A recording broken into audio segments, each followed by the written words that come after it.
welcome to Neighborhood Money, a video podcast to help you grow your financial knowledge and build a life you deserve.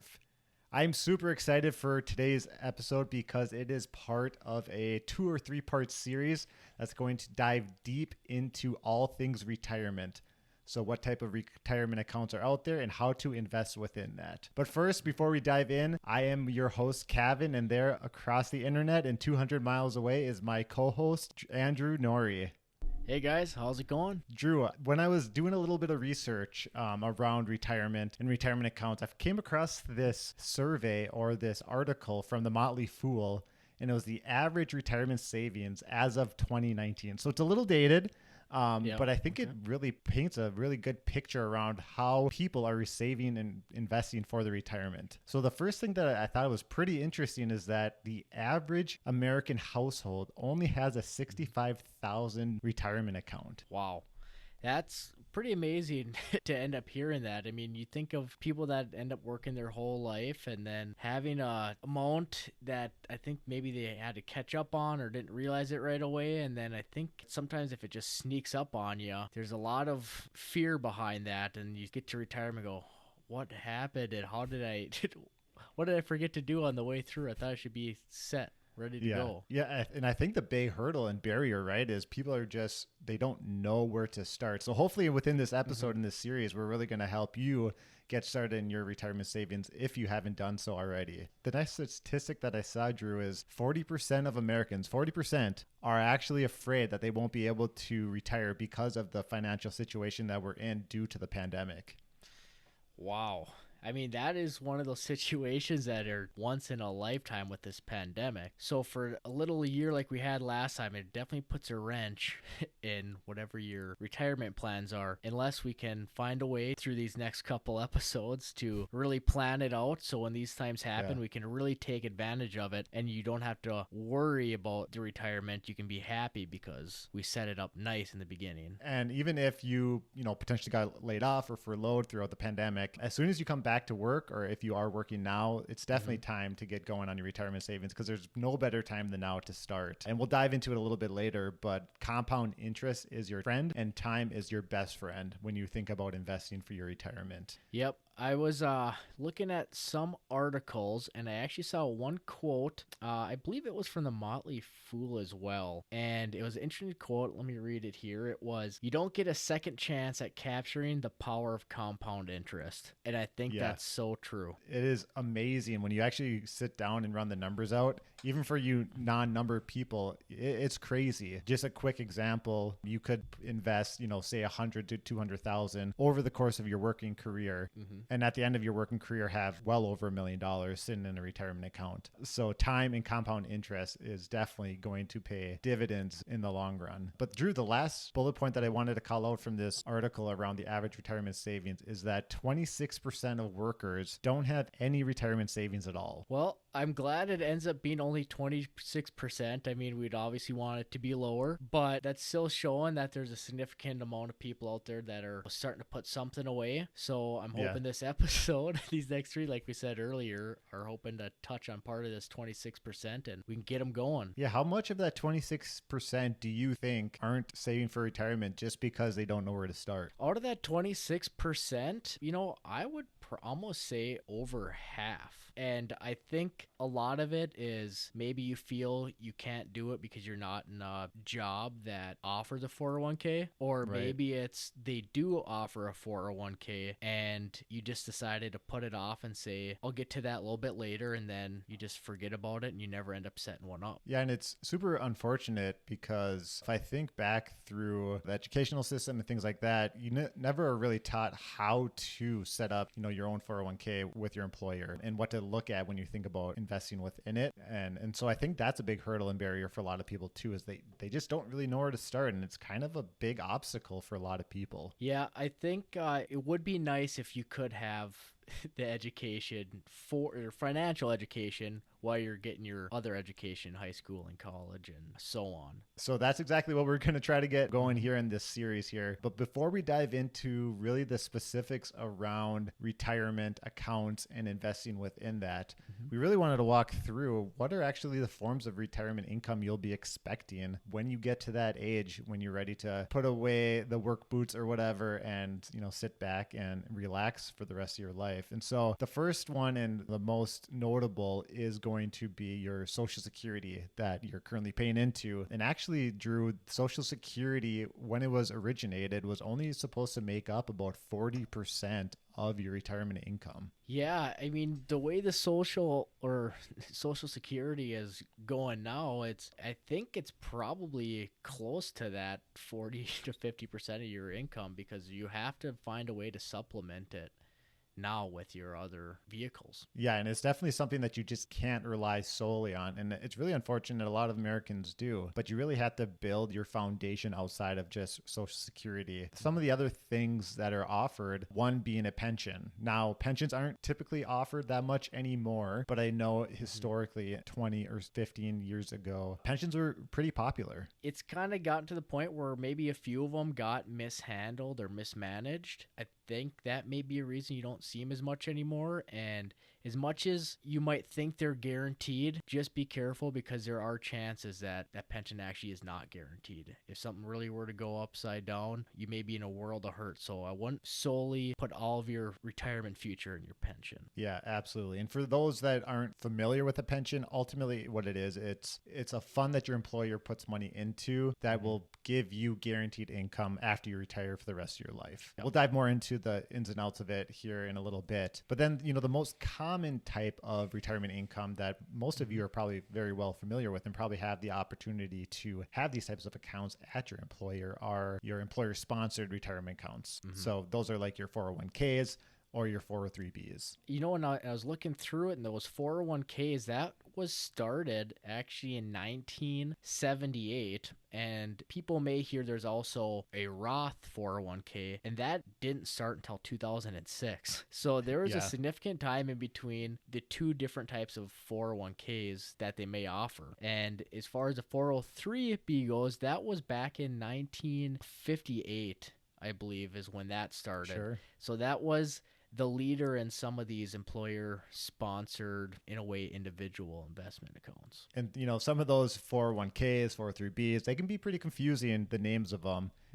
We'll dive into that too here in just a minute. So Social Security, pensions, and then you have your employer-sponsored accounts. Those are your traditional retirement savings accounts or your retirement income. But there is one more that we'll just briefly mention, and that's your HSA. Yeah, the HSA is not one you would think about as for an investment for your future, but this is kind of a nice little vehicle to put your money into, and it can be a good option if you needed to put some money elsewhere. I think the HSA we'll talk about in some future episodes, but I would say don't overlook your HSA if your company offers it. HSA is your health savings account, so that's going to be available with a high deductible health plan. So you put in pre-tax money and you can actually take it out without paying taxes on it. Typically, it's used for just health insurance or health expenses.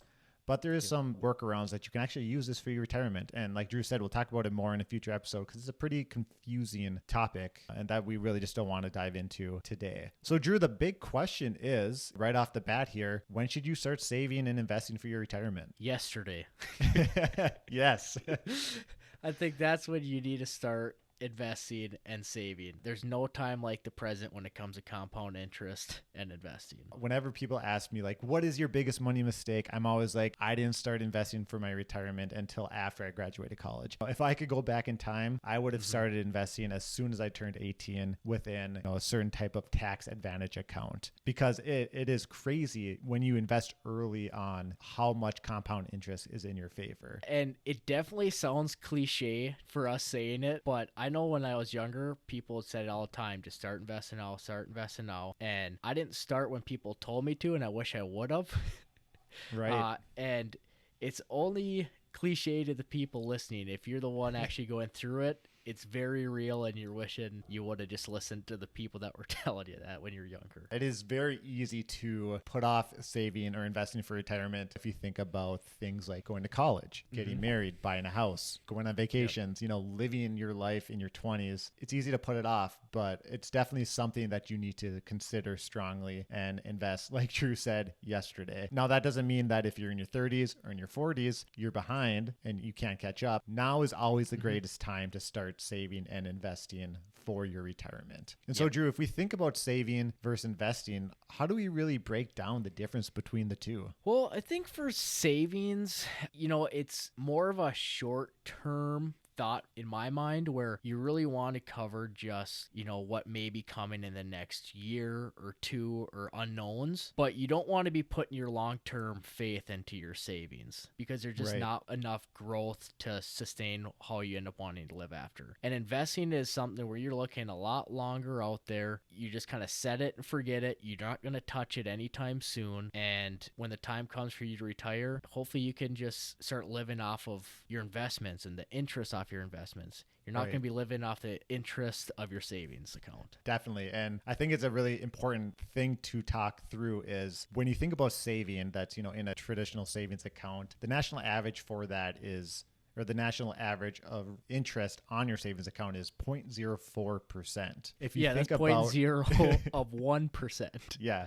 And so if you think about investing into a very simple index fund, say one that tracks the top 500 companies within the stock market, so the S&P 500, that has historically returned, 8 to 10% depending on when you're looking at the time period. So savings is giving you that 0.04%. Whereas investing into a very simple, low-risk investment like the S&P 500 is going to give you 8 to 10%. That is crazy difference in how much more you're gaining and growing your money. And so over the long term, it's going to have a real impact on your ultimate retirement account that you're going to be able to live on for the rest of your life. For sure, because when you're thinking 10% on top of your dollars you had in there, and then when you get that gain, then there's 10% on top of that, and that's that compounding that goes on, and that's where you can start seeing those percentages work for you. And Drew, I think another big obstacle for people is the difference between a retirement account and investing for retirement. Yeah, I think so too. I was just listening to somebody, or was chatting with somebody, and when you talk about 401ks and they say, oh, my 401k is not performing well, they think everybody has the same 401k and everybody's is doing bad. The 401k is just a name. It's just kind of the holder of your investments. So within that 401k are your actual investments that you want to make your money off of.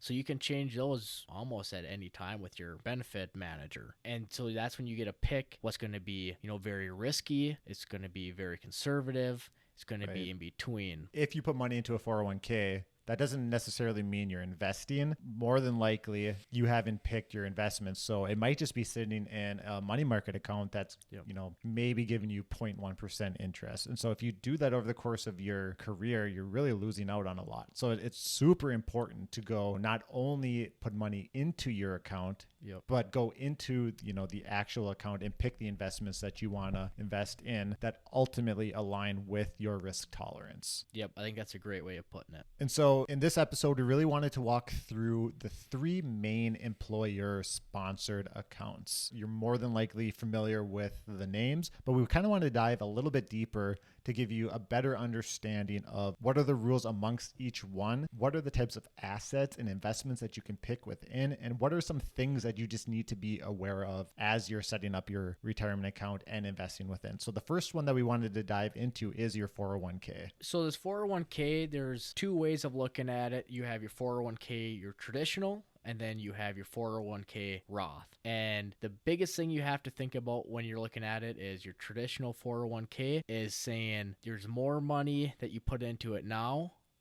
if it's on a percentage basis, but then you get taxed when you take it out at retirement. And the Roth side of it, tax deferred, or the pre-tax is what they're calling it. And then the Roth side is saying, kind of get the tax out now, but when I retire, whatever I made comes out tax-free. Yeah, and that is the best thing about the Roth, in my opinion, is whatever that account balance is when you hit that retirement age, that's all yours. The IRS can come and take any of that. And I think when you're looking at doing a 401k, try using a fixed number when you're doing your investing, because if you're going off of a percentage, it's going to be a different amount for your traditional versus Roth. Yeah, and I think a really big thing to think about is if you bump up your Roth contribution to be the same as a traditional contribution at the end of your working career when you're about to retire, that number is going to be the same in each account. However, in the traditional, you still have to pay taxes on that. And so say at the end of your working career, you have $1 million in each. Well, your Roth, you have $1 million, but your traditional is probably going to be more like 700,000 after you start taking money out, because you still have to pay taxes. And that's why, Drew, you said that be more aware of the amount that you're investing, not just the percent that you're putting in. I think that's a great point. And one really big benefit of most 401ks, I know not all employers offer this, is the employer match. If your company is willing to do a match, make sure you're maxing out that employer match, because that's just free money. So if they're going to match you up to 6%, or whatever it may be, that's 6% you don't have to put in, or it's just on top of what you already have going into it. And it is the only investment that is guaranteed to give you 100% return. And that is what is so nice when you get an employer match. Not only do you get that immediate money, but then that money is going to grow over the course of your working career, and you're going to keep getting those matches. So you definitely want to at least put in the percent amount that your employer will match. But if we dive a little bit deeper into the 401k, so that's the account like we've been talking about, there's a bunch of different assets or investments that you can actually invest within. There's all sorts of investments inside this 401k. If you want to do a mutual fund, or you want to do an index fund, or, they talk about you can have real estate inside 401ks, but it's not a physical property. Right. When they say real estate inside your 401k, all it is think of it as an individual stock. Right. It's just a way for people that have all of their own properties and then find a way to list it onto the stock exchange. You have your stock options. So those are your mutual funds, which essentially is just a group of stocks. And then there's also ETFs that are offered in some 401ks, which is like a mutual fund. So a group of stocks, but that's just traded on the stock market, similar to an individual stock. With inside these options, say you have mutual funds that you want to put your money into, something that you want to keep an eye on as well is making sure that they're a good performing investment that you're going to end up picking, and making sure that if they have comparable investments that you're picking, talk to your plan provider and say, hey, what are the fees on these? And so if you can see these comparable investments, if you're saving money on fees, take advantage of that as well. Yeah, the fee drag is a real thing. So a simple example is a mutual fund could have an annual fee of, let's just say 1%. Over time, that 1% is going to add up to a lot of money that you're missing out on. And so not all investments within a retirement account like your 401k are equal. Some investments might have the same historical return, but they might have different fees. So it's critically important to be aware of the fees that you're paying within your investments. I would say don't be afraid to ask questions. I know they kind of rush through and they come and talk to you and they push it on you and you don't know what to do and you just check boxes. Don't be afraid to sit back and ask questions, or give that person a call and have them walk you through it, making sure that your money is in the best position it can be. So those are the stock side, but there's also some other assets you can invest in within your 401k. You can invest in bonds, which are fixed income. Essentially, what bonds are is you give your money to a company. So think of it like when you get a car loan, you get money and then you have to pay it back. Well, you're giving your money to a company and they in turn will give you back coupons or interest over the course of that bond. And then if you want to dive into, maybe you don't really know how to mix your assets based on where you are in your career and you really don't know your risk tolerance, they have really cool investments which are called target date funds. And so ultimately what a target date fund does is it says, okay, let's just say you're 40 years old. You want to retire at 65. It's going to pick your asset mix to make sure that you are taking on the right amount of risk. And then as you age, it will automatically rebalance that asset mix to make sure that as you get nearer to your retirement age, the amount of risk you're taking within your portfolio will decrease. And then with inside that, as it decreases, it will just switch around your types of investments that are within your options. So it's nice where you're not having to individually go in there and pick and keep a close eye on it. It's a nice ease and peace of mind that you can just kind of set something up with your risk tolerance and your date and see some numbers that you need to get to, and it helps you get there in the best way possible, most efficient. We've talked about the assets and we've talked about, the employer match and things like that. One thing that is really nice about a 401k is that it is very easy to set up and just let it happen each time you get paid, because you're going to invest into your 401k every time you get paid through payroll deductions. And that is a huge benefit to your 401k to really keep that consistent investing. I think having that payroll deduction is, I think, pretty huge in my Yeah, for opinion. sure. There's a lot of times where if you wanted to do it individually, you may say, well, you know what, I'll skip a little bit this month just so I can go out to eat again or whatever it may Right. be. So having that payroll deduction, it's out of sight, out of mind, and you don't, whatever money you get with your paycheck is what you have to spend or to budget. And payroll deductions are a really critical thing, but there are some rules around 401ks. The first one that I want to talk about is that you're really limited to the amount that you can contribute to your 401k in any given year. So if you're under the age of 50, you're only allowed to invest up to $19,500. But if you're 50 years or older, they do allow you to invest an additional amount of money, which they call a catch-up contribution. And that's up to $26,000 per year. And these things are, like Gavin said, per year. There's maybe some people that are wondering now if your company offers the 401k traditional and the 401k Roth that say, hey, if I put money into both of them, can I double that max amount? And the answer is no. Right. That 19.5 combination between both is your cap. So if you want it all in one or all in the other or combination, just remember that it totals them up together. So whatever it may be, it's 19.5 as of Right. 2021. And that's per individual. So if you're married or have a partner, you can each put into your account the total max. So whether it's 19.5 or 26,000. So that's definitely something to keep in mind. Another rule that a 401k has is you actually have to be vested into your 401k. And it's typically around 5 years where you have full rights to all of the money that's in there. And that's really when you get into, your employer matches. And if you leave the company or you take your money out and transfer it, you might not get all of the money that actually exists within your account. And some other rules that you have to be aware of is there is an age limit. You have to wait until you can start withdrawing from your 401k. This age is 59 and a half. And the reason you want to know this number and this age is if you see that money in there and you want to take it out before that time, it's a pretty hefty penalty and a price to do it. One of the penalties is you get a 10% right off the bat. And then depending how much money you have in there, you have to pay taxes on it as like your ordinary income. And Right. if you end up having a lot of money in your account, then you might push you up into the higher tax bracket and you're paying more taxes than you normally would on your normal salary. Right. So it's something you really have to think about and keep an eye on. A really good example, right, is let's just say you have a 30% effective tax rate.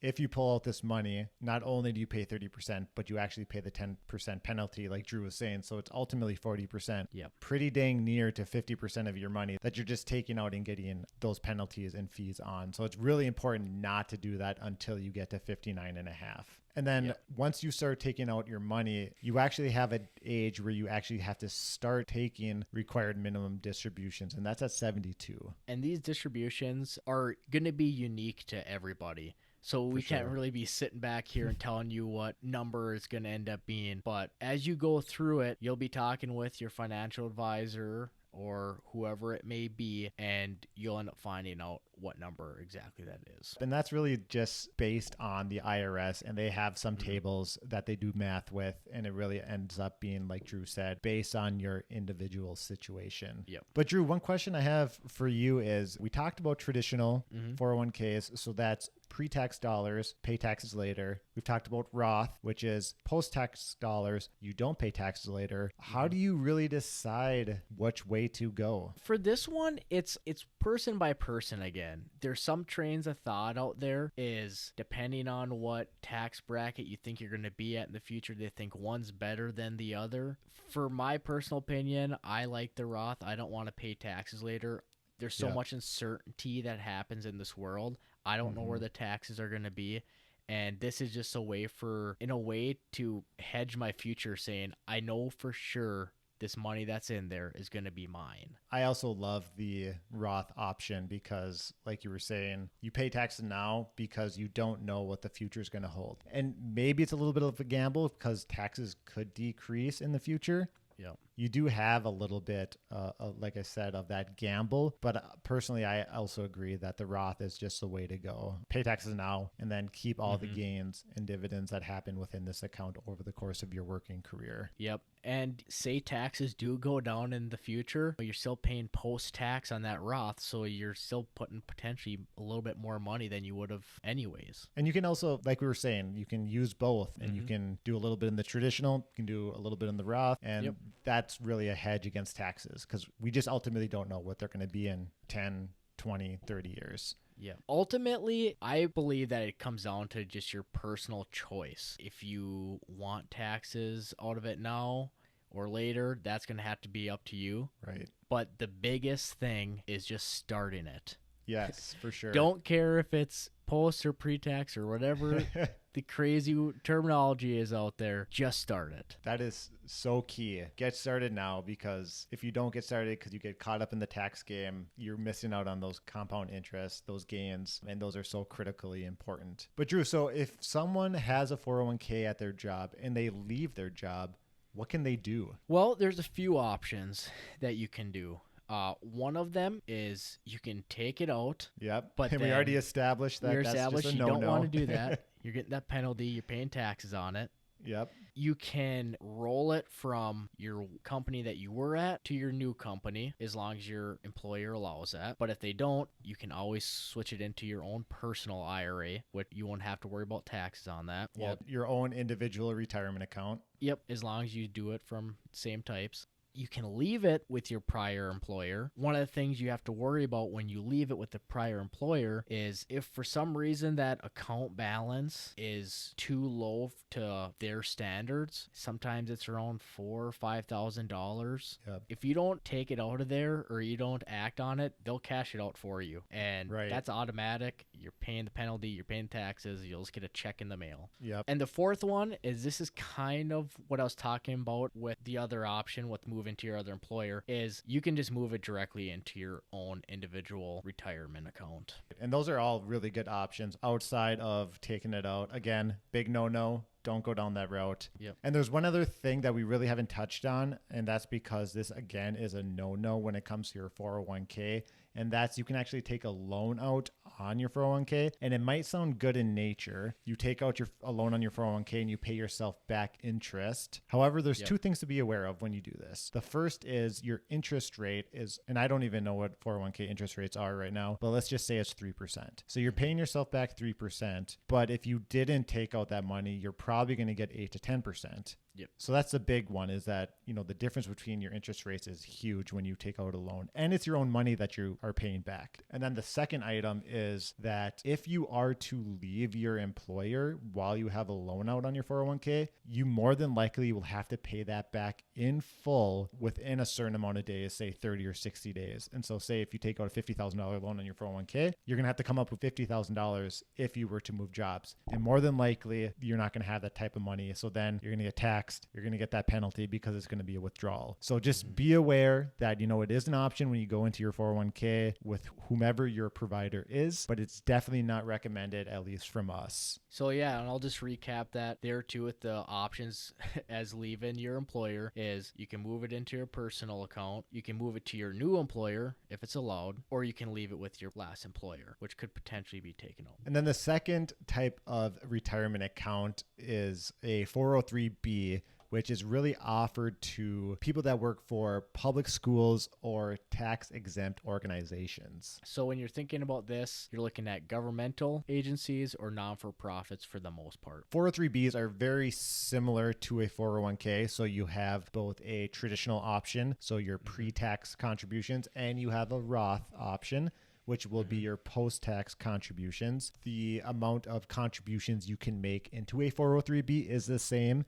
So if you're under 50, it's $19,500 per year. If you're over 50, it's $26,000 because it adds that $6,500 worth of catch-up contributions. There's also, a little bit faster vesting times in these. Some of them potentially could be that first year of service or immediately. Right. And on top of that, catch up of that 26,000, you can do an additional 3,000 on top of that in some instances. Yeah, so your 403B does allow you to have those additional catch-up contributions, like Drew said, is 3,000, up to a max lifetime additional contributions of $15,000. And a couple other things that are with these 403Bs that are a little bit different is what they offer inside of them. So up above, when we were talking about the 401k or the 403, is your holder of your investments, and then inside are your investments. Correct. So up there was the mutual funds, the ETFs, index funds, bonds, real estate. There's not as many options in the 403B. So your options are really limited to annuities, both fixed annuities, which is very similar to a bond where it's going to give you a fixed interest rate. There's variable annuities, which is more like the stock market where your return is based off of the return of the underlying investment. That's very high level of what those are. But then in addition to that, they more recently have also allowed for you to invest in a mutual fund within your 403B. However, typically your mutual funds that are included within a 403B aren't as good as what you would see within a 401k. Sometimes they can be more limited on the mutual funds. Things that you're not going to see, like Drew said, is your stocks, your index funds, your ETFs. But all in all, your 403B acts very similar to a 401k. It's that vehicle that you invest within. And then the third option, which really isn't that available anymore, it was big, 20 years or so ago, is a pension, or you might also hear it being called the defined benefit plan. And these pensions, back when they were rocking and rolling, it was really nice for the employee, where the employee didn't have to think about much of it. They didn't have to take the effort to go and sign up and keep an eye on how it's doing. They knew that they just go to work, and at their time that they put in was done, they would just get payments from the company. So what a pension ultimately is, it's a guaranteed lifetime income that you receive each and every month after you retire. And the amount of money that you get is really a formula that's really based off of how long you've worked with the company and how much money your annual salary is. Typically, it's the average of your 5 best years. Sometimes it'll be your best 5 consecutive years. But all that gets thrown into a formula, and then it'll spit out how much money you'll receive each and every month. I think just another thing to just touch on the pensions is, with the company is the one that controls it, is they put money into an account for you consistently, and then they get to go and see what they believe are the best investment options that are going to keep that pension fund going. So that is when we're talking about up above, where they may not always be guaranteed. If the investments that they put the money into go the wrong way, it could cause issues for the pension. There is insurance on pensions that's backed by the government. But yeah, you don't have any control around the assets that the pension's being invested into. And that's why I personally don't really like pensions, because I like to control my money and I like to control the investments that I'm choosing for myself. So that's why I really gravitate towards your 401k or 403b. Now, granted, you have to deal with what you have as your option with your employer. The next episode of Neighborhood Money, we will get into the individual personal side of retirement savings and investing. But when we just think about your employer, you really just have to work with what you are given. Yep. And I'm excited for the next episode and 2, where we can talk about ways that if you didn't like that you have a certain type of account, or you do like it, there's also ways to supplement it on your personal side. So if you don't have good investments, say within your 401k, because your employer just doesn't offer them, there's the option to go off on your own and set up your own individual retirement account. And we'll dive more into that next week. But Drew, as we walk through when you should start investing, we've talked about the difference between the retirement account and investing within the retirement account. And then we really walked through your 401k, your 403b, and your pension. So what do you think the listeners should take away from this conversation? In my personal opinion, I've said it a few times throughout this episode, and my biggest takeaway is start your 401k or your employer-sponsored investment now. Think about your retirement now. Don't Yep. say I'm going to do it next week. Don't say I'm going to do it in a month or when I get to my Right. new job. It just start it as soon as you can. Yep. Once it's set up, you can always mess around with it and look more into it and get more comfortable with it. But you have to take that first step forward, fill out the paperwork, and just get it started. Even if you start with a small amount, that is better than nothing. I always say some investing is always better than no investing. So I completely agree with you that starting is the most important part of this conversation. But then to go off of that a little bit is take advantage of these tax advantage accounts. Over the course of your life, taxes will ultimately be your biggest expense. And so whether you choose the traditional route or you choose the Roth route, using these types of accounts or these types of vehicles to have the special tax treatment is going to be so important when you're looking to plan for your retirement. Absolutely. The next segment here, and it has grown to be, Drew, and my favorite segment, and I will admit that I have skipped over this the last 2 weeks as we've transitioned. Yes, we're new to podcasting. It's okay. We're making mistakes left and right, but it's really what's going on in your neighborhood. So this segment is where Drew and I each share with you something that has gone on in our personal life. Doesn't necessarily have to be money related. Sometimes it is, sometimes it isn't. For this week, I'm going to start it off. I'm super excited to share with you guys this little tidbit. So we just went on a trip to Denver, Colorado for my sister's wedding. And when we were planning the trip, we looked at car rentals, and this was, I don't know, 2 or 3 months ago. And because of the pandemic, because of the car shortage issues, car rentals were astronomical in price. And so we were trying to get a 7-seat vehicle SUV for my family and my brother and his fiance. And it was going to be like $450 a day to rent it. Crazy. And so I had heard of this app called Turo through a coworker who had worked for Turo, but also through other people. And we checked it out, and ultimately what Turo is, it's kind of like an Airbnb, but for car rentals. Individual people put their cars out there on Turo, and then you can rent it for your trip. So it's kind of like renting a car through like your traditional brick and mortar rental companies, but it's through an app. And let me tell you, the savings on using a Turo car is crazy. I think in total for the 4 days, we paid around $400. So it was equivalent to 1 day of renting a car with a brick and mortar company. That sounds like a very cool app. I think the first time I heard about it was through you. Yeah. So how was the pickup and the return for this? When you get the car, they have a lockbox on there. You punch in the number into the lockbox that you get from the person that's renting the car to you, and you take some pictures, and then you drive away. You use the car based on, I think we got like 600 miles on the car rental. And then when you return it, it's kind of just the reverse of that. So make sure the car is clean, take pictures inside and out, put the key back in the lockbox, lock it up, and you're good to go. So it's super easy. Oh, that's pretty slick. So we flew to Denver, and they dropped the car off at the airport. And so super nice. Granted, there was a little fee to get the car there. Okay. But, we just got off the plane, got on the shuttle, got to the car. And then on the way back, we dropped it off right at the airport. There was a designated Turo section to park at. So it was pretty easy all in all. And I couldn't recommend it more to anyone. It's just such a great app. Saves you a ton of money, and you can actually get pretty nice vehicles out of it. Nice. I'm going to have to try that one. Highly recommend it. It's awesome. But Drew, what's going on in your neighborhood? Well, before I say what's going on in my neighborhood, you said that this was our favorite segment, and you've skipped over it the last 2 weeks, so I think maybe it's only my favorite one. So hopefully you learn to like it more. Shots fired. I'll take it. Yep. Already happened.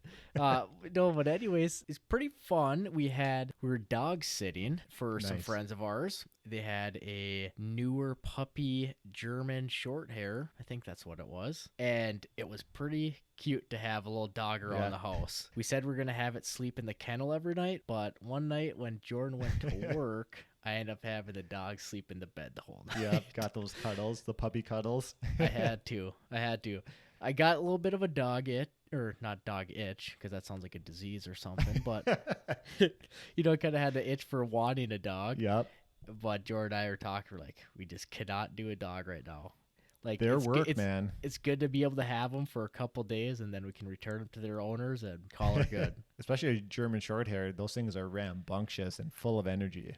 This one was pretty mellow. It liked to Nice. cuddle a lot. It was, for how young it was really well behaved. Only had a couple accidents inside the house, but I think it was just because he was excited. And they Yep. were only number ones, no number twos. And how old was the puppy? I actually don't know. I think they picked him up, I don't know, 3 weeks ago or so. Okay. So, very young dog. Super cute, I'm sure. Oh, yeah. Well, anyways, I think that wraps up the first part of our 3-part series on retirement vehicles. I hope that you guys enjoyed this episode. Hope you guys got some value out of it. If you did and you are listening to this, it would be awesome if you guys could go out and write a review for us. If you could subscribe, follow our socials, because it really does benefit our engagement with you and these social media companies, especially a review. If you could write a review for us on sure. any of these socials or these Spotifys or iTunes or whatever you're listening to, that would be awesome. We greatly appreciate it. Thanks again for tuning in and listening, and we will see you next week in the neighborhood.